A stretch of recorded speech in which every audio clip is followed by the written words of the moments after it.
first question for you. Why study the book of Ezekiel? Anybody have an idea? That's a good one. And further, let's add to that. Why study the book of Ezekiel? Is it a hard book? Is Ezekiel a hard book? Have any of you started reading it, or have you read it in the past? Is anybody thinking of the UFO thing that I mentioned? And it's like weird, right? It's different. It's different. Okay. Ezekiel comes on the end of Jeremiah's ministry. So Jeremiah has finished. Ezekiel's a younger man.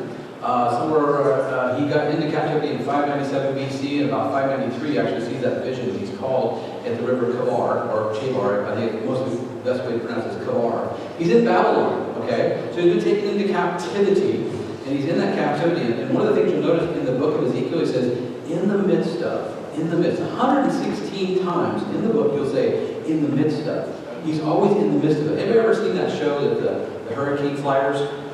Those guys that fly planes into the center of the earth. I've never seen it. I just heard about it when I was studying this. Somebody mentioned it. I'm like, what would possess someone to fly a plane into the middle of a hurricane? But apparently you get in the middle of this hurricane and all of a sudden it's just, you look up and it's all good. It's all peaceful inside that, right? I think it's a good illustration for us with Ezekiel to understand that Ezekiel is in the midst of this captivity, right?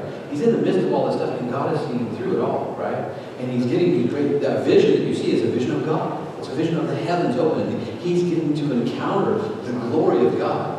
And he has to use things like, it's like this, it's like this. He struggles, right? And, well, it's like this. Well, it's like this. Because he has to, right? Again, why not study the book of Ezekiel, right? But I would say, better so we study the book of Ezekiel so that we see that great glory picture that Ezekiel is encountering. And he struggles for language, or struggles to do that. We want to know God more in the confidence that Ezekiel had in the midst of things. So we're in the midst of things. We have that confidence, right? So we study the book of Ezekiel to find that confidence that Ezekiel had, because the revelation of the glory of God in the book, right? In the book and in prophecies. So Isaiah, Jeremiah, Ezekiel, he's going to kick in on the tail end of Jeremiah's ministry. So a lot of what you see in this is pulling back out of Jeremiah, okay? He would have had those messages from Jeremiah that he would have listened to as a young man. And he's a priest too, so he had about 10 years of training, right? So he had theological training as well. So he's a very knowledgeable young man who's getting all of this visions from God. So again, why not study Ezekiel, right? Paul says to the Ephesian elders, I've shown you every bit of the counsel of God. In Acts 20, he tells his elders, he says, hey, God revealed to me, I revealed it to you, right? So Ezekiel again. Also, how many of you want your sins revealed to you? Not a big taker on that list, right? You know, one of the reasons why they don't preach through or teach through the book of Ezekiel is because it's going to reveal sins to us. Now, some people go, hey, that's not very loving, right? Or you're thinking, that's good to know. Now I can confess them and repent of them and have them done at the cross, right? And not have them linger and cause bitterness or anything. So one of the things we have to think about too is, as we look at the Old Testament, it reveals things to us. That is a good thing, especially as it reveals sin to us. We can ask God, if we confess these things. You know, thank you, Lord. I mean, that's a rough prayer, right? Reveal my sin to me so that I can confess them and lay them at your feet and lay them at the foot of the cross, right? So they're done away with, right? He will wash them away. What a beautiful thing. What a picture of the gospel. So that's one of the things we're going to see in Ezekiel too, is he's going to bring those things up. And this isn't just for them way back in 593 BC either. These things come right to our front doors, right? Worship of Baal. All right. How many of you guys worship the environment around us? Nobody? Nobody goes outside and says, hey, look at the beautiful rain that's coming. Did you guys enjoy the rain this morning? Well, you know what's going to come, right? So you're like, there's rain, there's snow, and then there's flowers, right? So you get the idea of the cycles, right? So that was what was going on too in Babylon is all this worship, right? Idolatry worship. Baal worship, they were worshiping the cycles of nature, okay? They saw these cycles and then they would do immoral things to propagate that. So that's one of the background. The Canaanite worship is one of the background things around Ezekiel as well that you got to deal with. It's like, what is he addressing in chapter 8? You know, he's talking about these things that are going to come up. So these are some of the high points. So it helps us see our sin more clearly. It helps people to gain perspective on God's plan as well. One of the things as Ezekiel opens up, he's saying, here's God's plan. In the midst of, again, 116 times, it's like God's plan is not to take you out of things, but to see you through them, right? We're going to open up chapter 34 today in the preaching time about the shepherd that is there. And we're going to talk about that. But he understands, Ezekiel gets that understanding of a shepherd does what? He sees you through things, right? He provides through the thing. He doesn't take you out of it. He goes, hey, we got to go through this, okay? So we need a shepherd. How many of you need a shepherd? Everybody should say that, right? We need Christ, right? We need a shepherd, and that's who he's going to point us to in 34. But we need someone to take us through those things. Because I don't know how many of you guys are here who are hurricane flyers. I hope none of you, right? But we want to be in the center of God's plan so that when there's chaos all around us, we can look up and see the beauty of the clearness. That's what you basically see in the center of that. You look up and you see a beautiful, clear, calm. And he says, inside the storm, it's calm. Inside the storm. All around you, there's winds hundreds and hundreds of miles an hour. But inside the storm, in the midst of, remember that, Ezekiel, in the midst of it, there's a calm, there's a peace. We want that peace. We want that peace. So that's another good reason to study it. And then a third reason, it helps us to find hope in the midst of our suffering. That's that idea again, the hurricane thing. So we want to find hope in the midst of suffering. Anybody suffering? Anybody want to suffer? We can add some suffering. You don't ever need to look for it, right? It just comes to us, right? Suffering comes to us. We don't have to look for suffering. Christ was very clear. In this life, you'll have tribulation and trials and tribulations in this life. In this book, we will find hope in the midst of that, okay? That's what's going to be conveyed to Ezekiel. So anybody excited now about the book of Ezekiel? You're all like, okay, it's Sunday. You guys are excited about Ezekiel? Yeah, you're going to encourage, you're going to, yeah. Or there's the Valley of Dry Bones. What's up with that? So you got this UFO encounter and you got this Valley of Dry Bones, and that's about the only two things anybody looks at in the book of Ezekiel. Everything else is kind of like, whoop, not a big deal, right? Or if you're studying eschatology, if you're studying end times, right, you go through some of the portions of what it says there in Ezekiel as well. So I would encourage you to think bigger than that and think about the Christology and the glory that's in the book of Ezekiel. Again, he used to see those things. So that would be some of the things I would say that you would be encouraged about in the book. And some of the other things I want to mention. And again, this is something that the people didn't want. When you get to chapter 3, it's like they didn't want to hear this warning. Ezekiel is a watchman. All right, he is given as a watchman to the people. A watchman is one who's supposed to do what?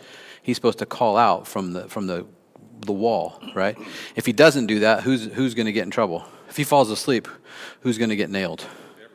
Everybody, but he's going to get the blame, right? So if he calls out and they say, forget it, which is what they're doing. So he's calling the warning out.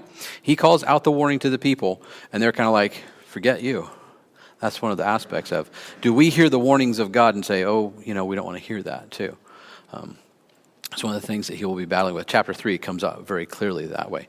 So the idea of shepherds too, the idea of a shepherd, unfaithful shepherds, he's going to address that in 34. These unfaithful shepherds are not watching over it. Shepherds were the ones, the priests, the kings, those who are in charge were supposed to watch over the people. They've been unfaithful in that regard. They've been unfaithful to their duties. And so Ezekiel's coming to them also and saying, hey, what are you guys doing? That's the same thing that Jeremiah did in Jeremiah 23. But they will just turn that off. But again, they didn't have an accurate understanding of two things. Their accuracy of themselves and of God is something that Ezekiel will mention in chapter 2. So just some things that he's going to say. He's going to say, who are you? Who is God? How do you rightly relate to God? How do you understand yourself? How do you understand God so that you can be comforted in that? Some of the things that Ezekiel will deal with. But the historical background. So I gave you an outline if you have it. Let me turn mine over here. So there's a historical background. I talked a little bit about the Canaanite already and Ezekiel the man, but I want to just talk to you briefly. I want to go through some of the history so as we study through the book in the coming months, we can have a little bit of the background around this and understand some of the kings and some of the things that happened. So after the death of Solomon, the years are divided in the kingdom of Israel, and Judah were years of decline in every area of the national life. Moral and spiritual decadence reached its zenith in the northern kingdom under Ahab and Jezebel. That's in 1 Kings 17. So the northern kingdom went to demise quickly. And then around the reign of about 874 to 853 BC, that was when that was happening. And remember, what the time we're at with Ezekiel is 593. So this is a history lesson from about 200 years leading into the book of Ezekiel. These are the things that have been going on. So although the northern kingdom continued another 130 years, the fall of Samaria, its capital, finally in 722 BC at the hands of the Assyrians. Assyria was in the waning years of its power when Samaria was overthrown, and it soon fell prey to the rising power of Babylon. With the end of the Assyrian dominance and the captivity of the northern kingdom, there was a glimmer of hope for Judah. So Judah still had this little glimmer of hope in the south. Also remember, they have Jerusalem. In the south, they've got the city of Jerusalem. They have the temple. They have everything that should be prominent. A new young king named Josiah ascended to the throne in Judah, who desired to see the spiritual moral revival in his kingdom. How many think Josiah was a good? How many studied Josiah? Yes, good king. Josiah's a good one. Okay, it goes good, bad, ugly, good, bad, all the way through. But Josiah, one of the good kings, became king in 640 BC. The need for a spiritual renewal was evidenced by the social, moral, and spiritual decadence in the southern kingdom that exceeded the corruption of Samaria. The new young king set in motion many reforms he hoped would eradicate paganism and idolatry and return the people to Yahweh worship or God worship, and restore the spiritual and moral life of the nation. You see that in 2 Kings 23. We see Josiah's reign there. In spite of Josiah's sincerity, the people apparently regarded the reforms as the king's personal desires. Oops. The people again. Josiah is saying, we got to stop. We need to go back to Yahweh. We need to worship God rightly. And what do? They say, this is your own personal desires. You are leading based on what you feel we should do. No, he says, this is what God wrote to us to do. But there was no strong public sentiment for their support. As a result, the reforms were enacted, but were superficial. Jeremiah was the first prophet who spoke out against the failure of the reform movement to produce genuine spiritual revival. He condemned those who had not been sincere in promoting the spiritual and moral goals of the reform. See this in Jeremiah 11 22 through 24 through. Anyway, I would just say the entire chapter of 20 or Jeremiah 11. Sorry, I need more coffee. So Josiah had good intentions in his desire to restore Yahweh worship or true worship. He hoped to accomplish his aims by authorizing the remodeling of the temple and by reinstating the exclusive worship of God, including sacrifices and feast days. See that in 2 Kings 22. The hope of success for this movement was heightened further when during the temple remodeling, the scrolls of the law were discovered in 622 BC. Whoa. So it's like, wait. We have the scrolls. What do they say? It's like, these need to be read. The fact that the books of the law, the Pentateuch, had fallen into disuse, was overlooked and were forgotten, underscores just how far the nation had drifted away from the true worship and commitment to God. The message of the book of the covenant in 2 Kings 22 gave legitimacy to Josiah's good intentions. He used the message of the law and attempted to help the help of Hilkiah, the priest, to eradicate Baal worship, destroy all the pagan shrines, and reinstate God worship, Yahweh worship, as the only legitimate form of worship allowed in Judea. Remember what I said about Baal worship? Again, they watched the cycles, and they thought that they could appease the gods because they needed to have a fertile agriculture. So this led to a lot of temple prostitution. Immorality was rampant. And this was, of course, appealing to the next young generation. As they came into Canaan, these young men are like, unfortunately, that was the problem. They came in and were seduced by the culture of the place, and so fell into these things. Then when Nineveh fell in 612 BC, the people of Judah interpreted this to be a sign that the reforms of Josiah were working. They thought God was about to restore the former glory of Judah to the splendor and power the nation had enjoyed under David. Jeremiah consistently warned of the danger of listening to the false prophets who predicted a peace and prosperity that would never come.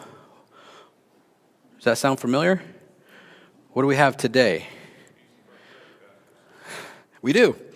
And peace and prosperity pastors don't want to preach the book of Ezekiel. I can guarantee you they won't preach the book of Ezekiel. They will preach to you parables, and they will twist those parables and make them sound like whatever you want. That's the danger with parables, too. If you don't keep a parable in the context of where it resides in Scripture, you can make parables say pretty much anything you want, and that's a danger. But you see that with the prosperity guys. They'll take parables, and they'll take certain accounts and twist them. Oh, God wants to see your best. And it's like, really? I see suffering in this life, right? There was an unfortunate event here a few weeks ago. Actually, a little baby passed away, and the parents actually asked the pastors to be praying for a resurrection of the child. They believed in that. They believed that you could actually resurrect the child. And so she's actually one of the music leaders of the church over in Reading. I don't think I need to say much more about who that is. Anyway, so what happens when the baby doesn't come back to life? Not only has she gone through this once, she'll go through it again. And this time, where will her faith be? Gone, probably, right? If there is true, genuine faith there. But this is what's going on in Ezekiel's day. This is Jeremiah, sorry. We're working through Jeremiah right now as we approach Ezekiel. But the same thing, prosperity and peace, right? They're saying peace, peace, but there is no peace. That would be Jeremiah 27 and 28. Because of his failure to acknowledge that Judah was on the verge of a great moral, spiritual, social, and economic revival, Jeremiah was rebuked and rejected. So they reject Jeremiah. They reject his message. They said, no, we want prosperity. We want peace. He's like, you're not going to get it unless you follow God's directions. God has a plan if you're not following his plan. With the sunset of the Assyrian power and the rise of the Babylonian, also came an attempt from Egypt under Pharaoh Necho to reassert his influence in regional affairs, but the might of the Neo-Babylonian Empire under Nebuchadnezzar proved to be too much for Egypt. Forces from the two nations met in battle in Carchemish, located in what is today modern Turkey, and in 605 BC, Pharaoh Necho was defeated. The real tragedy in this engagement came 4 years earlier in 609 BC when Pharaoh Necho, coming to the aid of the Syrian against Babylon, killed King Josiah in a skirmish in Megiddo. Details of this clash are unknown, but with the death of Josiah also came the end of the reforms he had championed, and his sons would take over, and they would be puppets. So Josiah's son Jehoahaz replaced him on the throne, but after only 3 months, Pharaoh Necho took him captive to Egypt and placed another son of Josiah, Eliakim, on the throne in Judah, giving him the throne name Jehoiakim for a time. Jehoiakim cooperated with Egypt. He placed heavy taxation on the people, reinstated pagan worship, and quickly eradicated the reforms of his father, Josiah. When Pharaoh Necho was defeated by Nebuchadnezzar, Jehoiakim was forced to become a vassal of the king of Babylon. No doubt he entertained the hope that Babylon's power also would be short-lived and he would soon break away and reassert Judah's independence. From 605 to 598, so now we're coming into Ezekiel, okay? From 605 to 598, Jehoiakim remained publicly loyal to Nebuchadnezzar while privately plotting to break Babylon's hold on Judah. Nebuchadnezzar learned of these plans in 598 BC and once returned to Jerusalem. The events surrounding the death of Jehoiakim are unclear. He died before the Babylonian armies reached Jerusalem, and he may have been kidnapped and murdered, as he may have committed suicide. Jehoiakim's successor was his 18-year-old son, Jehoiakim. So one's with a K, one's with a CH, but you pronounce them pretty much the same. Also called Coniah or Jeconiah in Jeremiah 22 and in 1 Chronicles 3. He, too, had aspirations for breaking the stronghold of Babylonian power. He hoped that Egypt would be the key to his plan and move to form an alliance. But after only 3 months on the throne, Jehoiakim was deposed. Upon learning of his treachery, Nebuchadnezzar immediately removed him and took him with a group of captives to Babylon. Among those captives taken in 597 was Ezekiel. So, Ezekiel was now taken captive by Nebuchadnezzar. There was 3 deportations from Jerusalem. Now Ezekiel is taken. Daniel is in the mix too. Daniel would have read Jeremiah's writings. So Daniel is reading Jeremiah's writings. Ezekiel is now taken into captive. So Jehoiachin was replaced by his father's brother Mattaniah, that's in 2 Kings 24, who was given the throne name Zedekiah. Expectations were high that Zedekiah's reign would usher in a new era of peace, prosperity, and better relations with Babylon, but it soon became evident that this was not to be. Anybody know what happened to Zedekiah? Yeah, so he is in the line of David, and he starts to think, hey, I can overthrow Nebuchadnezzar. I can get us out from the bondage of that. Nebuchadnezzar finds out. So Nebuchadnezzar takes him to Babylon with his sons, kills his sons in front of him, and then gouges out his eyes, and he's left in prison to die. So what about the hope of the Israel? What do you think the hope of Judah is at that event? So they see that happen. They understand that happens. Their hope is gone. Because guess what? There's no king. There's no lineage anymore. The promise to David has apparently ended in that. That's what the hope that Ezekiel gets to see in his writings about who is to come after that. So that's a great hope for us, because those people in that time would have seen Zedekiah and his sons killed and would have thought, there's no more line, there's no more lineage. The lineage has been broken, but there will be one who comes in all of that. So there's hope even in that. So clearly Ezekiel never shared the optimism of his fellow citizens, nor did he recognize legitimacy of Zedekiah's reign. Strong cross currents of rebellion continued to flow between Edom, Moab, Ammon, Tyre, Sidon, and Judah. Egypt, under Pharaoh Hophra, also called Aspres, led the revolt against Babylon. Zedekiah was eager to establish his independence and was easily persuaded to join the rebellion. But what did Zedekiah do? He didn't join Israeli forces. What did he do? He went and looked for help from Egypt and other countries. Nebuchadnezzar moved swiftly to crush the insurrection and remove Zedekiah and laid siege to Jerusalem in 588. Zedekiah attempted to flee, but was captured, and Jerusalem fell in 587 to 586, more than likely 586. And the last thing King Zedekiah saw was the execution of his sons. And you can also read about that in Nehemiah 2:19. So the misguided leaders asserted their independence and the break from the foreign dominance, but they were making alliances with those other kings. So Jeremiah prophesied that Judah and Jerusalem were to be judged and destroyed, and that their inhabitants would remain captive in Babylon for 70 years. This is in Jeremiah 25 and in 29. Ezekiel foresaw a future resurrection of the nation, reunification of the northern and southern kingdoms, rebuilding of the temple, and a restoration of the sacrificial worship. If you've read the end of Ezekiel, it gets a little bit tricky. How many of you have ever read the end of it and wonder, what is this? Theologians are like, yeah, what's going on at the rebuilding of that temple? And so there's a lot of controversy over what's the temple being rebuilt for, because there's sacrifices that are being given at the end of Ezekiel and the temple remodification. So is it anyway, I'll let somebody else deal with that. That's probably going to be you and John. Anyway, so Canaanite religion was one of the things. So if you look down, that's just some of the historical background that I wanted to bring out there. I had more, but I just want to make sure we get through to the theological parts. Talked about the Canaanite religion, just the fact that they worshipped all of the things around them. Polytheism, immorality was rampant. Baal worship was there. Ezekiel the man, consider the major role of him. So let's work on down to Ezekiel the man. Considering the major role played by Ezekiel in the last days of Judah's history, we know relatively little about the prophet's personal life. He was a priest and a son of a priest, Buzai, in 1:1, and he was called to his prophetic ministry while a captive in Babylon exile. This dual role of priest as well as prophet is evident in the detail and the viewpoint of the book. Ezekiel was taken captive to Babylon with the second wave of hostages during the rebellion of Jehoiakim and Jehoiakim, and was well acquainted with the events of the human tragedies of the last days of Judah. So he watched all of these things transpire.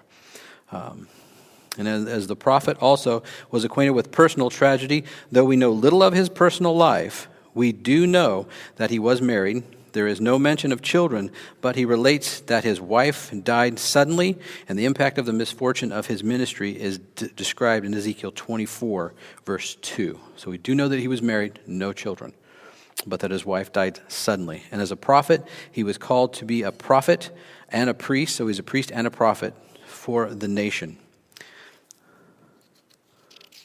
Anyone know what his name means?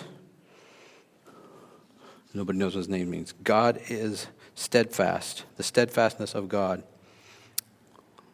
Not the fact that some would say that it's a hardened idea, but it was he was a steadfast man. So yep. Is he the one that interpreted the writing on the wall of Nebuchadnezzar? No. I can't remember. Daniel did that. But what's Daniel? Who's Daniel a contemporary with? Ezekiel. So these guys are in the shadow of Jeremiah. But Daniel and Ezekiel have been contemporaries. So they're taken captive. So when Ezekiel was taken captive in that second deportation, Daniel goes with him. Because Nebuchadnezzar took these young men, Daniel, Shadrach, Meshach, and Abednego. Those are the names he gave them. Their other names are better names. They're all taken and they're used as political agents for Nebuchadnezzar. He puts them in power. Daniel is a good guy. He can administrate. So Daniel gets a pretty good position. He works for Nebuchadnezzar in some regards, but keeps his. Daniel was not Ezekiel, but Daniel, Nebuchadnezzar, Daniel, Shadrach, Meshach, and Abednego. I wish I knew their real names. Their Israeli names are better. Daniel, Meshach, Shadrach, and Abednego all basically serve Nebuchadnezzar, but they're allowed to have their times of faith and their times of prayer. So those are kept for them. See that in the book of Daniel. So Ezekiel's ministry, it comes at the end of the prophetic phenomenon in the Old Testament. He was one of the last to fulfill a prophetic office. Both he and Daniel were unique in that they received their call and exercised their ministry as exiles in Babylon. Ezekiel viewed him as a prophet in the midst of the captives. Ezekiel used the word in the midst or among 116 times and was significantly more than that of any other Old Testament writer. The repeated use of this term revealed the unique perspective he had of himself as a prophet in the midst of the captives and the crucial events of the exile. As one in the midst of the captives, he was in a position to announce to the exiles the hope of future restoration and resurrection of the life of the nation, and again the temple. Other aspects of Ezekiel's position in the midst of his world gave breadth and depth to his ministry. He had been a citizen of Jerusalem, a city involved in the life and culture of the ancient Near East, and it was a strategic crossroads of the ancient world. After being taken captive to Babylon, he found himself in the midst of a nation that was the political, economic, and military center of power for the world of his time. He gave his ministry a world perspective, a concept reflected in his prophecies against the nations. He saw himself as being in a world that needed God, a prophet to the nations, as well as to Israel and Judah. Do you find yourself in that position?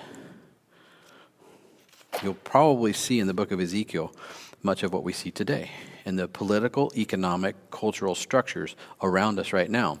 You'll see the same things in the book of Ezekiel, or you should. So Ezekiel's perspective, however, went beyond those temporal relations because he also saw himself as a prophet associated with of the coming new kingdom and of its capital, the New Jerusalem, which was to be the center of God's eternal kingdom. So now we talk about the fact that there is some ideas of his eschatological viewpoint of the kingdom to come, the millennial kingdom. So the book, basically, its authorship we attribute to Ezekiel, though he's only mentioned 2 times in the book, in 1:1 and then in 24:24. But there's been no question until, guess what? Postmodern times, right? Now that you get into this, we're more educated. The book of Ezekiel was never attributed to anything but Ezekiel until you get into the times now. And now they want to change things. The skeptics come along and want to mess with it. So textual issues, if you guys want to read the textual issues, I do have 4 pages of that.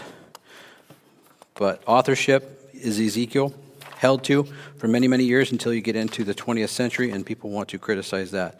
Let's move on down to the book, the authorship, the apocalyptic issues, the contents, theology of the book. Okay, I had to say all that so I could get 5 minutes to talk to you about the theology of the book. How many of you are interested in theology? How many of you like to study theology? Only the back row and the front row. Okay, so the A students and the back row Baptists are the middle group. They're like, we're just here for the cookies. So you're the cream that holds the two of those together, okay? But the theology, why do we want to study theology? Why would we ever want to study theology? Yes, Susan. What's that? Worship?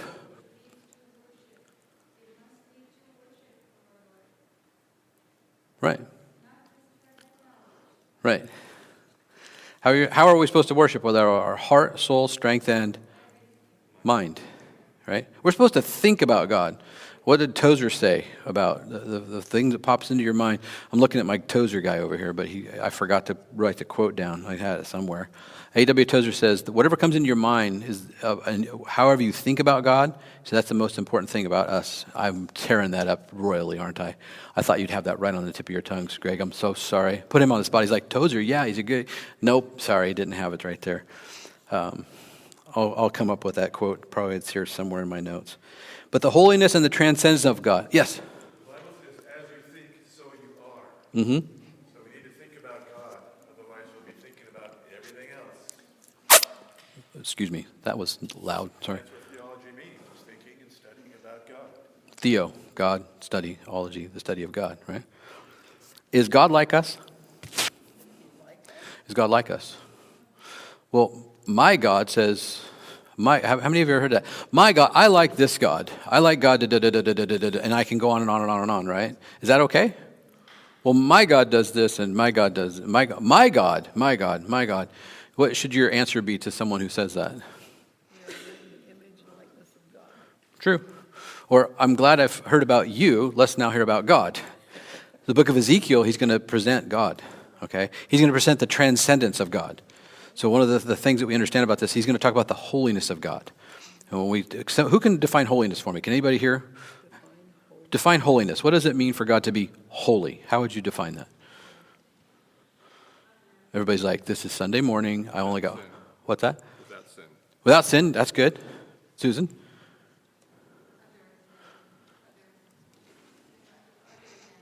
She's been in one of my classes. She knows what I'm looking for. Yeah, other. God is other than us, right? He's high. The idea of transcendent, right? But then he's immanent. He's with us. He sends his Spirit to be with us. He sent his Son to be with us, right? So not only is he immanent, but he's not only transcendent, he's also with us. He's right here with us, right? He condescends to us, too. The definition of holy is transcendent. I'll just give you the other side of the coin. Holy is other, right? He is other than us.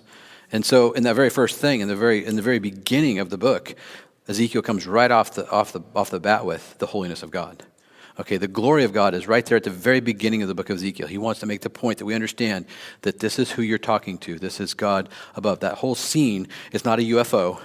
It's Ezekiel showing the holiness and glory of God in that. That's what we need to pull from that. Not the weird, there's 4 visions of these creatures. By the way, those 4 faces, I see those as the 4 Gospels, but that's me. You can't pin me on that. Turn off the recording, but there's those four faces on those 4 creatures, and one's a man, one's an eagle, an ox. What's the other one? Face of a man, face of an ox, face of an eagle. What was the other one? Is there a bear? No. Lion, king, eagle, God, man. Matthew, Mark, Luke, and John. Matthew, king. Mark, servant. Luke, man. John, God. So you can line them up. There's a better way to do that. So each one of those creatures could be a representation of the 4 Gospels. Now I'm just saying, I'm not saying you can't pin me to this, okay? Because you don't have a spot in the Bible that says that's what it is. I'm just saying it's these pictures, right? So there's these pictures of this glorified scene, and Ezekiel struggles to do that. But what we understand is it's the glory of God on display. Okay, so the thing you take away from it is here's the glory of God being displayed to Ezekiel, and he can barely explain it. He can say it's like wheels within wheels. They look in every direction. There's eyeballs everywhere. God's transcendence, his immanence, or his attributes are on display. Right? He's displaying himself to us.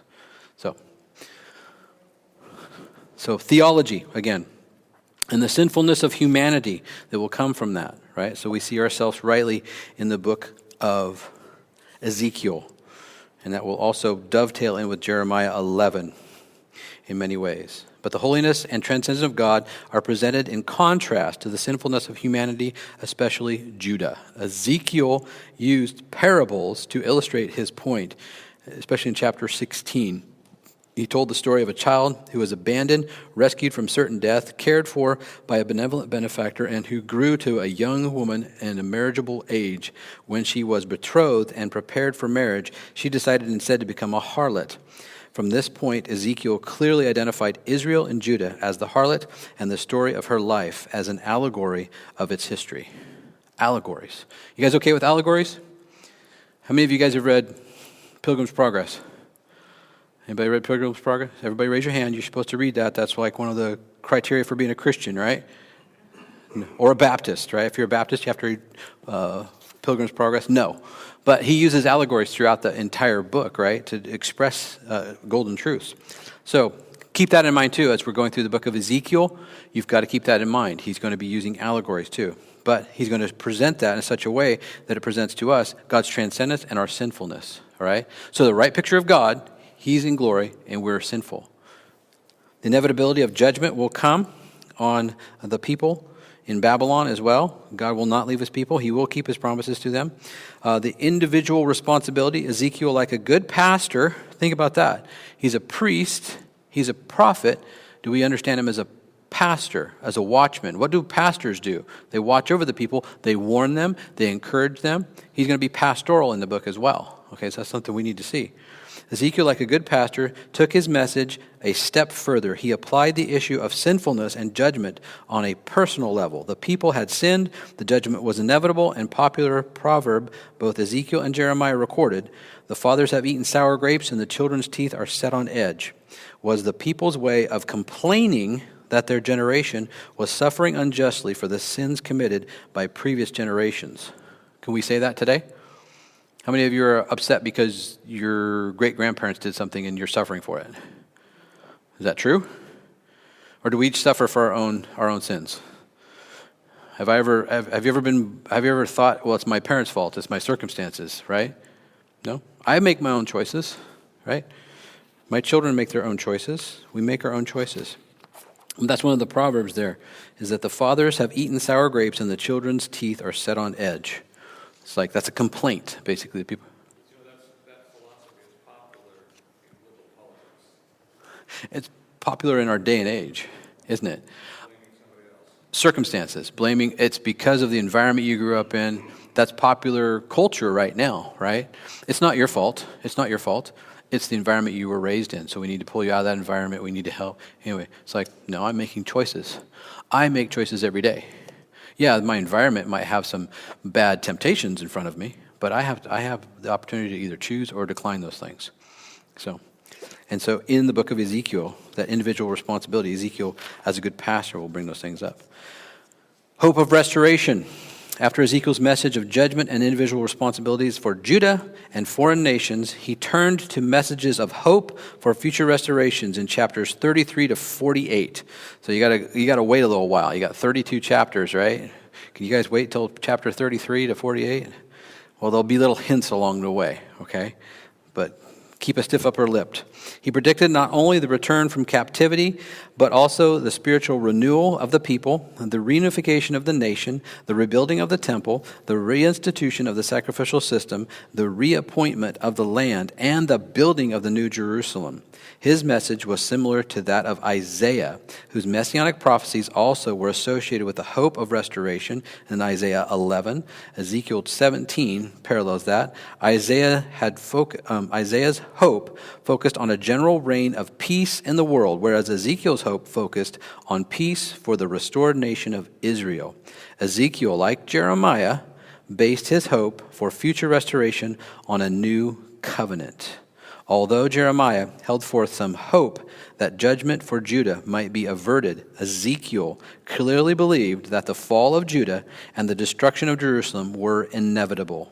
The future hope of restoration was a familiar theme among the prophets in the Old Testament. Many of them presented that hope in terms that refer to the return to the ideal circumstances and characteristics before the fall in the Garden of Eden. Wow. So now he's going to be talking about restoration in regards to what? the consummation. So that's where we understand that Ezekiel will take us to an idea of what we're going to see in the future. Where's that? What do we call that? What's that future? Anybody? What's that? The millennial, yeah. And what's at the end of the millennium? Millennium's a good thing, yes. That's 1,000 years. But what happens at the very end of the book? How does this thing end? Anybody? Yeah, that's good, right? The thief on the cross was promised what by Jesus? Today you will be with me in paradise, right? That's not a Hindu thing. That's a Christian thing. There will be a paradise, right? Beyond our understanding too, okay? Don't think you can understand heaven. You should have a vision of heaven. We should have a hope of heaven. And it's the fact that Christ is there, that we embrace our Lord and Savior, right? That's heaven. Well, he's shown like a similar to what Isaiah sees in Isaiah 6, right? Sees that throne room with a. So there's a throne room, and there's a temple with a throne in the middle of it. So there's a king priest. Yeah.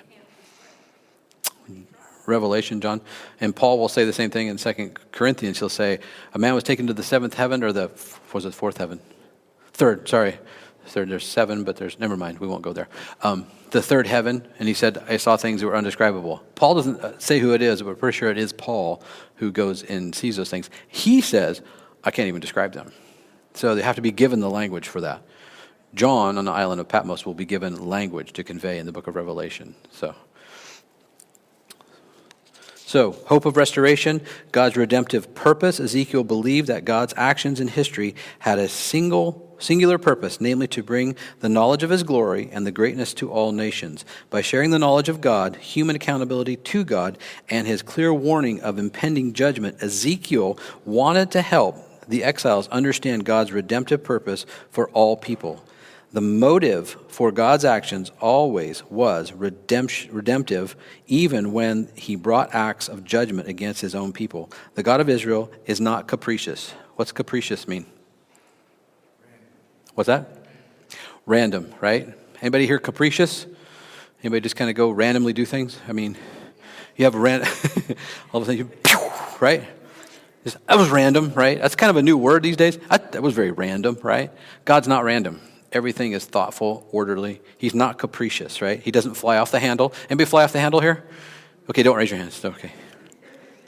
He's not, his anger is, it's all orchestrated, okay? He's a God of order. He's not capricious. Nor does he bring acts of judgment on people to get even or for the joy of inflicting pain on the disobedient. Whenever God acts in judgment, he does so with the desire that redemption will be the result. Isn't that what a loving father does? We see the author of Hebrews in 12:4-11. He says, a loving father, you're a legitimate son if you're disciplined by God. Now you have to decide, did I do something that was disobedient or did I do something that was a sin? Anyway, you have to kind of weigh out, why am I being disciplined? Am I being disciplined, or is it just a natural occurrence? If I walk out in the middle of the street and don't look, car hits me, is that God disciplining me, or is it just I'm dumb, right? Natural consequence, you walked out in the middle of the street. Or is there a discipline in our life because he loves us? We have to think about these things. Is it that God loves us, therefore he's disciplining us? So Ezekiel, he's going to bring those things to the people's own attention. Why is this happening?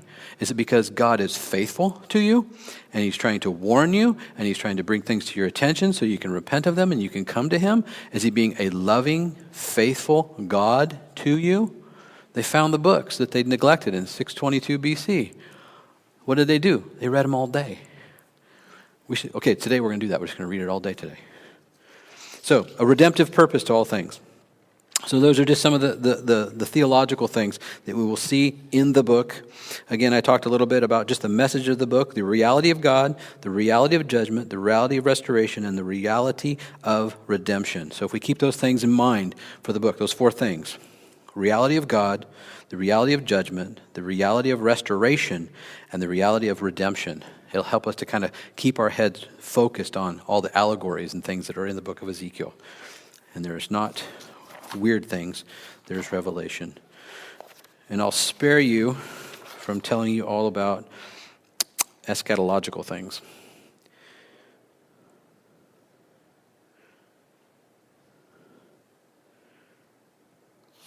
Anyway, I think I'll leave it at that. I had some other things, but I'm out of time.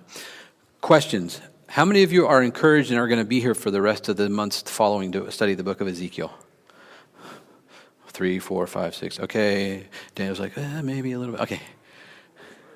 Remember that there's the hope in the middle of the storm. In the midst of. How many times does Ezekiel use the term batuk, which is in the midst of? Thank you. Somebody's listening. Give or take, maybe batuk, in the midst of, right? In the midst of. So he's trying to, obviously Ezekiel is making a strong point here. And then the proclamation of that this is all from the Lord too. I can't remember, there's another phrase that's very popular. I'll leave that for John and for Greg to bring about when it hits them. But anyway, in the midst of, there's a faithful God who watches over us. So the study of the book of Ezekiel is to build into us hope, okay, and confidence in who God is, who we are and who God is, so that we can walk through the days and go, hey, I've got a God. I've got a shepherd watching over me. I've got someone who disciplines me in love. I've got someone who watches over my needs every single day, and his name is Jesus. Right? He's the shepherd in 34. That's what we're going to preach about this morning. So we'll go there. Let's pray. Father, I thank you for the opportunity, Lord, just to kind of look at the overview of Ezekiel, Lord, to build hope, Lord, to build an encouragement for the people who are here this morning, Lord, that they would consider, Lord, the book of Ezekiel, that they would consider all that surrounds the book, all that's within the book, and Lord, how you've orchestrated the revelation of who you are to us. So, Father, please encourage us to study the book, to read the book, to ingest it, and Lord, to have it written upon our hearts, Lord. This is your word, infallible, inerrant, and we thank you for the revelation you've given to us of who you are, who we are, and the need that we have for a shepherd, for redemption. So, Father, please, as we go through the book of Ezekiel in the mornings here, Lord, on Sunday morning, please open our eyes and show us the beauty of your glory and the beauty of Christ. So I ask for your blessing, and thank you for the time. In Jesus' name we do pray. Amen.